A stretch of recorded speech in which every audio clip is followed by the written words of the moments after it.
परम सत्कार योग गुरु प्यारी सा संगत जी राधा स्वामी जी। संगत जी, एक अहम खबर सामने आई है जी। आज अचानक बाबा जी सिंगापुर से भारत लौट आए हैं जी। और इसी बीच कल 31 अगस्त को ब्यास नदी में एक बहुत ही दर्दनाक हादसा हो गया जी। सेवा निभा रहा एक जवान सेवादार अचानक पैर फिसलने से नदी में जा गिरा जी। और अब तक उसका कोई सुराग नहीं मिल पाया है। पंजाब की हालत इन दिनों और भी बिगड़ती जा रही है। वहां के कुछ लोगों से मेरी बातचीत हुई जी, तो उन्होंने बताया कि कल रात ऐसी भयंकर बारिश हुई जैसे उन्होंने अपने जीवन में कभी नहीं देखी। स्क्रीन पर आप जो वीडियो देख रहे हैं वो पंजाब के ही एक सेंटर का है। इसमें साफ साफ नजर आता है कि पानी किस कदर तबाही मचा रहा है। पहले से ही ब्यास नदी उफान पर है और लगातार हो रही भारी बारिश के कारण नदी का हाल कितना खतरनाक हो चुका होगा ये आप आसानी से सोच सकते हैं जी। इसी बीच कल दिन में जो हादसा हुआ उसने सबको झकझोर दिया जी। सिर्फ 23 साल का एक नौजवान सेवादार जिसका नाम बलविंदर सिंह उर्फ बंटी है, अमृतसर के मेहता इलाके से डेरा ब्यास सेवा करने आया था जी। सेवा निभाते समय उसका पैर फिसल गया और वो सीधा नदी के तेज बहाव में समा गया जी। तमाम कोशिशों के बावजूद भी उसे ढूंढा नहीं जा सका जी। ये समाचार सुनकर हर किसी का दिल भारी हो गया। समझ नहीं आता किस्मत ने उसके लिए आगे क्या लिखा है। हम सब मिलकर मालिक से यही अरदास करते हैं कि वो उस पर अपनी कृपा दया मेहर बनाए रखे और उस भाई की रक्षा करे। आधिकारिक जानकारी के अनुसार बलविंदर सिंह उर्फ बंटी बंगा, जो दसोहा के पास दुगरी गांव का रहने वाला था, सेवा के दौरान ब्यास नदी में बह गया और अब तक उसकी कोई खबर नहीं मिल सकी है जी। परिवार और संगत की ओर से अपील की गई है कि अगर किसी को भी इस नौजवान के बारे में कोई जानकारी मिले तो तुरंत संपर्क करें जी। संगत जी, आप सब जानते हैं कि इन दिनों ब्यास नदी का जलस्तर बेहद ऊंचा है।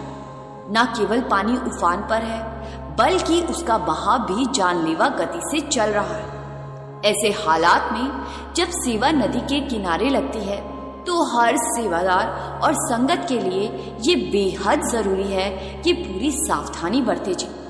छोटी सी चूक भी बड़ी त्रासदी में बदल सकती है जी।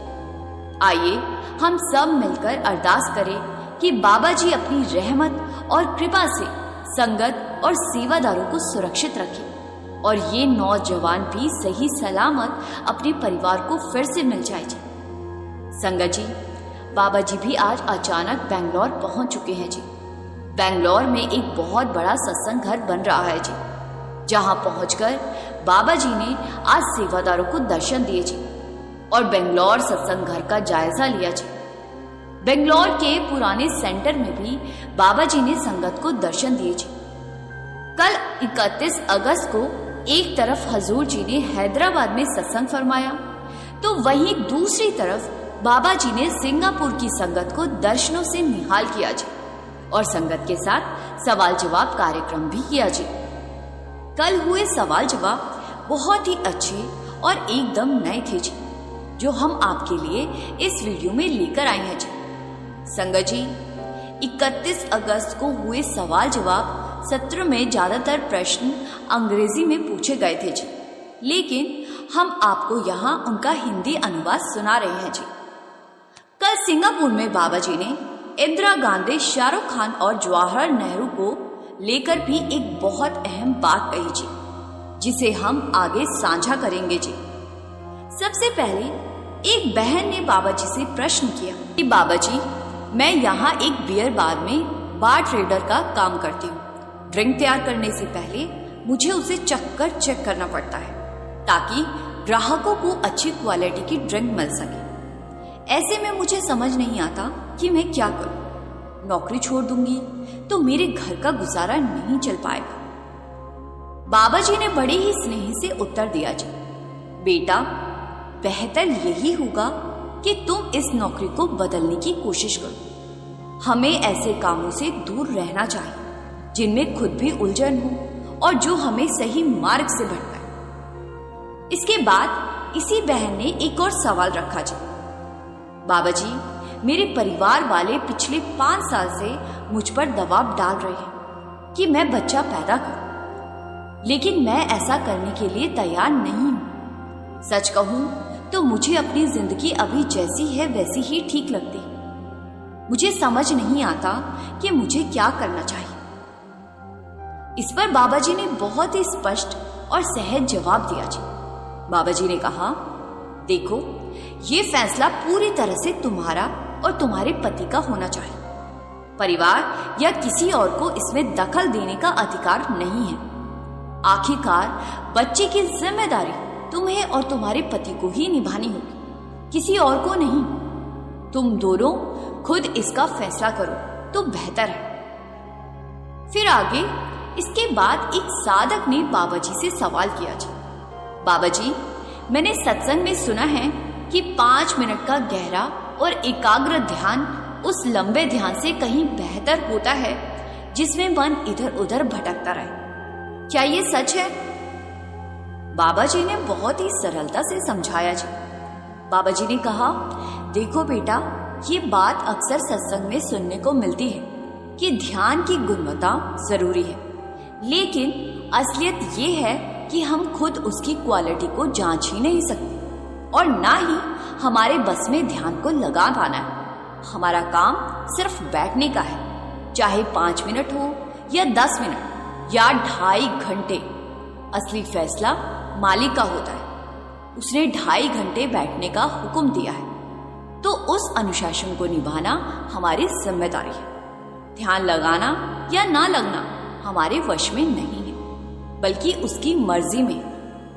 हजूर जी कहा करते थे, ध्यान लगे ना लगे, हमें फिर भी ड्यूटी समझकर बैठना है। फिर आगे बाबा जी ने मुस्कुराते हुए मजाकिया अंदाज में कहा, अगर यहाँ शाहरुख खान आ जाए तो सब उसके पीछे दौड़ेंगे, लेकिन जिस मालिक ने हमें सब कुछ दिया है उसके लिए समय नहीं है। ये सुनकर वहां मौजूद भाई तुरंत बोला, नहीं बाबा जी, ऐसा कभी नहीं होगा। इस पर बाबा जी हंस पड़े और सारी संगत भी मुस्कुरा उठी जी। फिर आगे एक भाई ने बाबा जी से प्रश्न किया कि बाबा जी, मैं जहां नौकरी करता हूं वहां मेरा काम इतना ज्यादा है कि मुझे दिन के 12 से 15 घंटे दफ्तर में देने पड़ते। इस वजह से काम और भजन सिमरन के बीच बैलेंस नहीं बना पाता। 15 घंटे काम करने के बाद मेरे पास भजन सिमरन के लिए समय ही नहीं बचता। बाबा जी ने सहजता से जवाब दिया, बेटा, कोई भी इंसान 8-9 घंटे से ज्यादा काम पर पूरा ध्यान ही नहीं दे सकता। 8 घंटे के बाद शरीर तो वहां दफ्तर में बैठा रहेगा, लेकिन दिमाग कहीं और चला जाएगा। इसीलिए जरूरी है कि काम भी उतना ही करो जितना शरीर के लिए जरूरी हो, और जिससे भजन सिमरन और काम के बीच संतुलन बनाया जाए। तुम्हारा काम कंपनी में इतना भी महत्वपूर्ण नहीं कि तुम्हारे बिना सब कुछ रुक जाए। सोचो, नेहरू जी चले गए, फिर इंदिरा गांधी भी गुजर गई, लेकिन भारत चलता रहा। जब इंदिरा जी गई थी तो लोग चिंता में पड़ गए थे कि अब देश कैसे चलेगा, लेकिन देश तो फिर भी चल ही रहा है ना। इस दुनिया में कोई भी ऐसा नहीं है जिसके बिना काम ठप हो जाए। दुनिया का क्रम चलता रहता है। संगत जी, बाबा जी का मतलब यही था कि इस संसार का पहिया ना किसी के आने से रुकता है, ना किसी के जाने से रुकता है। कई बार हम सोच लेते हैं कि फलाना काम तो हमारे बिना हो ही नहीं सकता, फलानी सेवा हम ही कर पाएंगे, दूसरा नहीं कर पाएगा। लेकिन संगत जी, ये सोचना बिल्कुल ही गलत है जी। अगर हम नहीं करेंगे तो वही काम कोई और कर लेगा और काम पूरा होकर ही रहेगा। फिर आगे एक सेवादार ने बाबा जी के प्रति अपना आभार व्यक्त करते हुए उनसे सवाल किया कि धन्यवाद बाबा जी, हमेशा हमारे साथ रहने के लिए। आपका बहुत बहुत शुक्र है बाबा जी, और अब तो आपने हमें हजूर जी देकर बहुत ही कृपा कर दी है। आपने कृपा डबल कर दी है। ये सुनकर बाबा जी मुस्कुराए और हल्के फुल्के मजाकिया अंदाज में बोले, तुम्हें तो छोटे वाले ज्यादा अच्छे लगते हैं, इसीलिए तुम्हें वही ज्यादा याद आते हैं। बाबा जी की इस मजाक का इशारा हजूर जी की ओर था जी। ये सुनते ही पूरी संगत ठहाकों से गूंज उठी जी। इसके बाद एक भाई ने सवाल किया जी, बाबा जी मैं ऐसी सेवा करना चाहता हूँ जिसमें मुझे आपके साथ बातचीत करने का अवसर मिले जी, जैसे आपके नजदीकी सेवादारों को मिलता है। मैं आपके पास रहकर सेवा निभाना चाहता हूँ। आप मुझे अपना ड्राइवर रख लो या कोई ऐसी सेवा दे दो जिसमें मैं हमेशा आपके साथ रह सकूं। बाबा जी ने बहुत ही प्रेम और विनम्रता से उत्तर दिया जी, बेटा तुम मुझे 5 मिनट भी सहन नहीं कर पाओगे।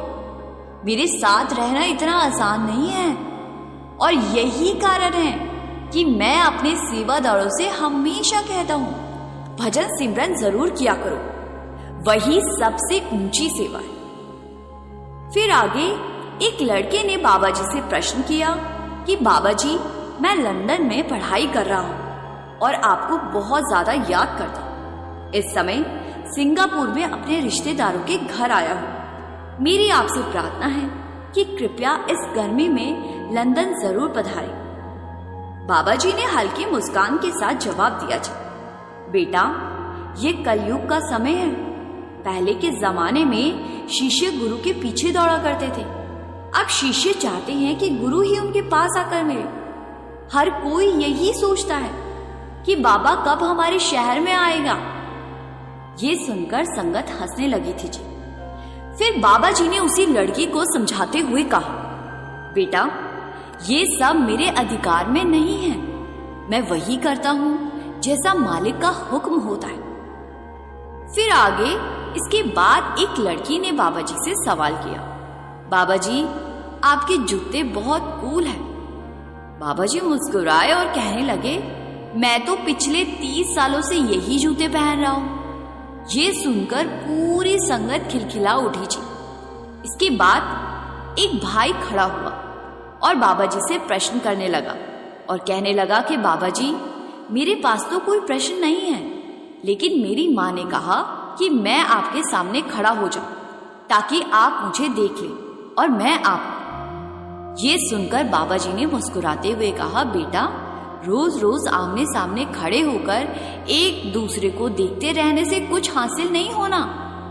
असली शक्ति और सब कुछ तुम्हें अपने भीतर से मिलेगी। जो प्राप्त होना है वो तुम्हारे इसी शरीर के अंदर से होना है। अपने अंदर जो दर्शन होंगे वही सच है। बाकी बाहरी आंखों से दर्शन नहीं, सिर्फ देखना ही संभव है। फिर आगे वो लड़का बोला, लेकिन बाबा जी जब मैं आपको देख लेता हूं तो कुछ दिनों तक मेरे भजन सिमरन पर अच्छा असर पड़ता है। बाबा जी ने समझाया, हाँ बेटा ये बात तो ठीक है कि बाहरी दर्शनों से असर होता है, लेकिन केवल थोड़े समय के लिए मन किसी बाहरी प्रभाव को ज्यादा देर तक नहीं संभाल सकता। लेकिन जो दर्शन भीतर से मिलते हैं वे स्थायी होते हैं। असली दर्शन वही है जो आत्मा के अंदर अनुभव किए जाते हैं, बाहर के नहीं। फिर आगे किसी ने बाबा जी से प्रश्न किया, बाबा जी मैंने एक वीडियो देखी थी, उसमें एक छोटा भालू बार बार पेड़ पर चढ़ने की कोशिश करता है लेकिन हर बार गिर जाता है। उसकी माँ बस खड़ी होकर देखती रहती, उसकी मदद नहीं करती। उसकी माँ इसीलिए उसकी मदद नहीं करती ताकि बच्चा खुद सीखे और अपने आप पेड़ पर चढ़ सके। उस दृश्य ने मुझे गहराई से भीतर तक छू लिया है। मुझे लगता है कि आप भी कभी कभी हमें अकेला छोड़ देते हैं ताकि हम खुद सीखें। ये सुनते ही बाबा जी ने तुरंत मजाक में कहा, तुम मेरा जेंडर क्यों बदल रहे हो? और ये सुनते ही सारी संगत बहुत हंसी थी जी। फिर बाबा जी ने गंभीरता से समझाया जी, असल में पिता भालू तो सीधे बच्चे को पकड़कर वहीं पहुंचा देता है जहां उसे जाना है, लेकिन माँ धैर्य रखती है। वो चाहती है कि बच्चा खुद कोशिश करे और सीख ले, तभी बच्चे की ताकत और अनुभव बढ़ते हैं। इस बात को सुनकर संगत भावुक हो गई थी जी। इसके बाद एक भाई ने बाबा जी से सवाल किया कि बाबा जी, आप मुझे अपने पिता जैसे लगते हो। बाबा जी ने मुस्कुराते हुए मजाक में जवाब दिया जी, अरे आज तो मैं अपनी दाढ़ी अच्छे से संवार कर आया हूँ और यहाँ आकर ये सुनना पड़ा कि मैं तुम्हें पिता जैसा लग रहा हूँ। बाबा जी ने कहा, अभी तो मैं जवान हूँ। ये सुनकर संगत हंसने लगी थी जी। फिर बाबा जी ने आगे मजाक को जारी रखते हुए कहा जी, जरा सोचो, कोई महिला तैयार होकर मेकअप करके बाहर निकले और कोई उसे कह दे तुम तो मेरी माँ जैसी लग रही हो। जरा सोचो उस पर क्या बीतेगी। इतना सुनते ही संगत फिर से जोर जोर से हंस पड़ी थी जी। फिर आगे इसके बाद एक बहन ने बाबा जी से सवाल किया। इस बहन ने जीवन के दुखों के बारे में सवाल किया जी। वो बोली, बाबा जी, मालिक इतने दुख क्यों देता है? बाबा जी ने बड़ी ही सहज अंदाज में समझाया जी, अगर जिंदगी इतनी आसान होती तो इंसान कभी भगवान को याद ही नहीं करता। मालिक जानता है कि किसी परिस्थिति में हमें क्या देना है, इसीलिए जो भी हालात सामने आए हमें सकारात्मक सोच के साथ उनका सामना करना चाहिए। फिर आगे एक और बहन लगातार बोले जा रही थी और बाबा जी के उत्तर पर ध्यान ही नहीं दे रही थी। तब बाबा जी ने मुस्कुराकर मजाक में कह दिया, जब भगवान ने बहनों को बनाया तब शायद स्टॉप का बटन लगाना भूल गए थे, शांति का बटन भी भूल गए। यहाँ तक कि जिसका नाम शांति है वे भी कभी शांत नहीं रहती। ये सुनकर संगत जी पूरा हॉल हंसी से लोटपोट हो गया था। संगत जी, ये सवाल जवाब कल 31 अगस्त को सिंगापुर में हुए थे जी और आज बाबा जी वापस भारत लौट चुके हैं जी। और कल हजूर जी ने साउथ इंडिया में अपना पहला नामदान दिया। इससे पहले हजूर जी ने साउथ साइड के किसी सेंटर में नामदान नहीं दिया था जी। जिन्हें कल नामदान की बख्शिश हुई है जी, उन सबको बहुत बहुत बधाई जी। संगत जी, आइए अब आपको एक ऐसी घटना सुनाती हूँ जिसको सुनकर आप कहीं और जाओ ना जाओ, लेकिन सत्संग पर हर हाल में जाओगी जी। सिर्फ सत्संग पर जाना ही कैसे अपने आप में बहुत बड़ी बात है। आइए विस्तार से सुनते हैं जी। संगत जी, ये घटना हजूर महाराज जी के समय की है जी। डेरा ब्यास के पास एक छोटा सा कस्बा था जहाँ राहत सिंह नाम का एक मजदूर रहता था। वो रिक्शा चलाकर अपने परिवार का पालन पोषण करता था। हालांकि उसकी रोजी रोटी सादी सी थी, लेकिन उसका दिल डेरा और सत्संग से गहरा जुड़ा हुआ था जी। अक्सर वो सत्संग सुनने ब्यास जाया करता और बाबा जी की उस पर विशेष मेहर कृपा थी जी। राहत नाम का ये रिक्शा वाला ध्यान और नाम की कमाई में किसी पक्के सत्संगी से कम नहीं था जी। सद्गुरु अक्सर उसके सपनों में आते और एक बार एक ही बात कहते, दुनिया को सत्संग और सिमरन की ओर लगाओ। इसी वजह से उसने अपने जीवन का एक अलग ही नियम बना लिया था जी। उसकी कसम थी कि मैं केवल उसका बोझ उठाऊंगा और उसकी मजदूरी करूंगा जो सत्संग सुने या मुझे सुनाए। इसीलिए जब भी कोई सवारी उसके रिक्शे पर बैठना चाहती, वो पहले यही शर्त रखता, अगर यात्री मान जाता तो उसे रिक्शे पर बिठाकर गंतव्य तक पहुंचा देता। जो सवारी इनकार कर देती उसे रिक्शे पर चढ़ने ही नहीं देता। और ज्यादातर लोग मान ही जाते थे, क्योंकि मालिक का नाम लेना भला किसको अच्छा नहीं लगता जी। संगत जी, एक बार एक सेठ ने उसे आवाज दी। जल्दी जल्दी में राहत ने सेठ को बिठा लिया जी, लेकिन अपनी शर्त बताना भूल गया। आधा रास्ता निकल गया, तभी उसे याद आया। उसने तुरंत रिक्शा रोका और कहा, सेठ जी, मेरा एक नियम है, मैं केवल उसी का बोझ उठाता हूँ जो सत्संग सुनने या सुनाने के लिए राजी हो जाए। अब आप ही बताइए, आप सुनाएंगे या मुझसे सुनेंगे?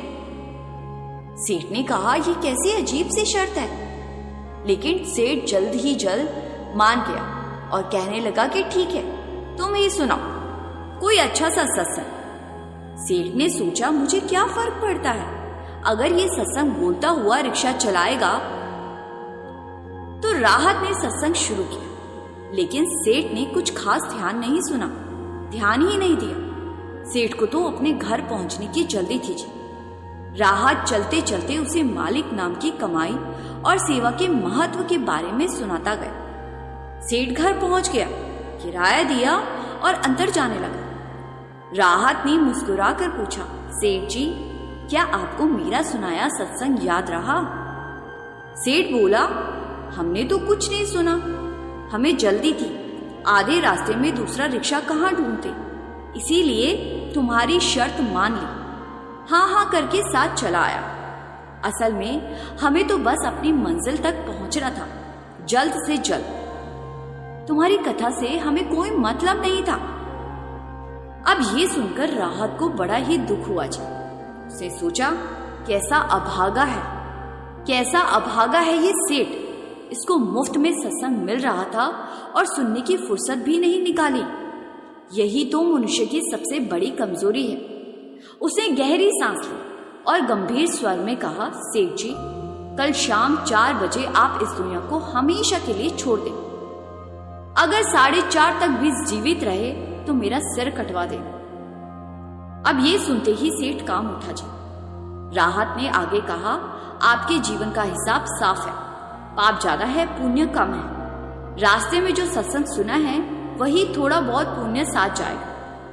जब यमराज आपसे पूछे कि पहले पाप का फल भोगना चाहोगे या पुण्य का, तो आप कहना पाप का फल पहले भुगतने को तैयार हो, लेकिन पुण्य का फल भोगना नहीं चाहता, बस उसे देखना चाहता हूं। जैसे राहत ने कहा था वैसे ही हो।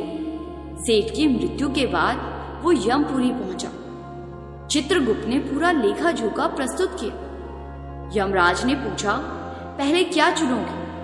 सेठ बोला, मैं पाप का फल भोगने को तैयार हूं, पर पुण्य का फल भोगना नहीं चाहता, बस देखना चाहता हूं कि सत्संग सुनने का पुण्य कैसा होता है। अब यमराज उलझ गए। यमपुरी में पुण्य का फल देखने की कोई व्यवस्था थी ही नहीं। ये मामला पहली बार आया था। वे उसे धर्मराज के पास ले गए। धर्मराज भी असमंजस में पड़ गए। अतः चित्रगुप्त, यमराज और धर्मराज तीनों मिलकर उसे परम पिता परमेश्वर के पास ले गए। धर्मराज ने सारी बात प्रभु को बताई तो प्रभु ने धीमे धीमे मुस्कुराए और कहा, सेठ से कहा, तुम्हें सत्संग के पुण्य का फल देखना है ना? सेठ ने कहा, जी हाँ, बिल्कुल देखना है। प्रभु ने कहा, चित्रगुप्त, यमराज और धर्मराज जैसे देवता तुम्हें यहाँ मेरे पास लेकर आए हैं और तुम मुझे साक्षात देख रहे हो। इससे बड़ा पुण्य फल और क्या हो सकता है? संगत जी, यही है सत्संग की महिमा। सिर्फ सत्संग में जाने का संकल्प करने से लेकर वहां बैठकर सुनने तक का समय हमारे सद्गुरु हमारे खाते में दर्ज कर देते हैं जी। जो इंसान सत्संग के लिए चल पड़ता है, यमराज की भी ताकत नहीं कि उसके पास जाए। सत्संग सुनना इतना प्रभावशाली है कि ये पापों को कम कर देता है, बुराइयों की रुचि घटाता है और मन को मजबूती देता है जी। तो आओ हम सभी इस अनमोल अवसर की कद्र करें जी और सत्संग सिमरन को अपने जीवन का हिस्सा बनाए जी। संगत जी, अब इसी के साथ इस वीडियो को यहीं विराम देते हैं जी। संगत जी से मेरी एक बार फिर से विनती है जी कि कमेंट में राधा स्वामी जी जरूर लिखा कीजिए जी और संगत के अपने इस चैनल रूहानी सफर को सब्सक्राइब कर इस चैनल का एक हिस्सा जरूर बनिए जी। गुरु प्यारी सात संगत जी, राधा स्वामी जी।